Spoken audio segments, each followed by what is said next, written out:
ದರ್ಶನ್ ಗ್ಯಾಂಗ್ನಿಂದ ರೇಣುಕಾಸ್ವಾಮಿ ಕೊಲೆ ಪ್ರಕರಣ. ಈ ಪ್ರಕರಣದಲ್ಲಿ ಈಗಾಗಲೇ ಜೈಲು ಸೇರಿರುವಂತಹ ನಟ ದರ್ಶನ್ ಇಲ್ಲಿ ತನಕ ಸಾಕಷ್ಟು ಬಾರಿ ಮನೆ ಊಟ ಕೋರಿ ಅರ್ಜಿಯನ್ನ ಸಲ್ಲಿಸಿದ್ದಾಗಿದೆ.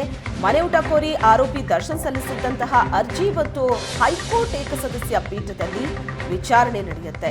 ಇವತ್ತು ಸಂಜೆ 4 ಗಂಟೆಗೆ ಹೈಕೋರ್ಟ್ನಲ್ಲಿ ಈ ವಿಚಾರಣೆ ನಡೆಯಲಿದೆ.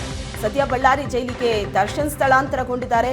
ಇವತ್ತಿನ ಹೈಕೋರ್ಟ್ ಆದೇಶ ಕುತೂಹಲಕ್ಕೆ ಕಾರಣವಾಗ್ತಾ ಇದೆ. ಈಗಾಗಲೇ ಸಾಕಷ್ಟು ಬಾರಿ ಮನೆ ಊಟ ಕೋರಿ ಅರ್ಜಿ ಸಲ್ಲಿಸಿದ್ರೂ ಕೂಡ ದರ್ಶನ್ಗೆ ಮನೆ ಊಟ ಭಾಗ್ಯ ಸಿಕ್ಕಿಲ್ಲ. ಇವತ್ತು ಹೈಕೋರ್ಟ್ನ ಏಕಸದಸ್ಯ ಪೀಠದಲ್ಲಿ ಅರ್ಜಿಯ ವಿಚಾರಣೆ ಇದೆ. ಹೈಕೋರ್ಟಿಗೆ ಅರ್ಜಿಯನ್ನ ಸಲ್ಲಿಸಿದ್ರು ಮನೆ ಊಟ ಕೋರಿ. ಆರೋಪಿ ದರ್ಶನ್ ಸಲ್ಲಿಸಿದ್ದಂತಹ ಅರ್ಜಿಯ ವಿಚಾರಣೆ ಇವತ್ತು ನಡೆಯುತ್ತೆ. ಇವತ್ತು ಸಂಜೆ 4 ಗಂಟೆಗೆ ಹೈಕೋರ್ಟ್ನಲ್ಲಿ ಅರ್ಜಿಯ ವಿಚಾರಣೆ ನಡೆಯಲಿದೆ. ಸದ್ಯ ಬಳ್ಳಾರಿ ಜೈಲಿನಲ್ಲಿದ್ದಾರೆ ನಟ ದರ್ಶನ್. ಇವತ್ತು ಹೈಕೋರ್ಟ್ನಲ್ಲಿ ಏನಾಗುತ್ತೆ ಅನ್ನೋ ಕುತೂಹಲ ಇದೆ. ಹೈಕೋರ್ಟ್ನ ಆದೇಶ ಏನಾಗಿರಲಿದೆ ಅಂತ ಕುತೂಹಲಕ್ಕೆ ಕಾರಣವಾಗಿದೆ.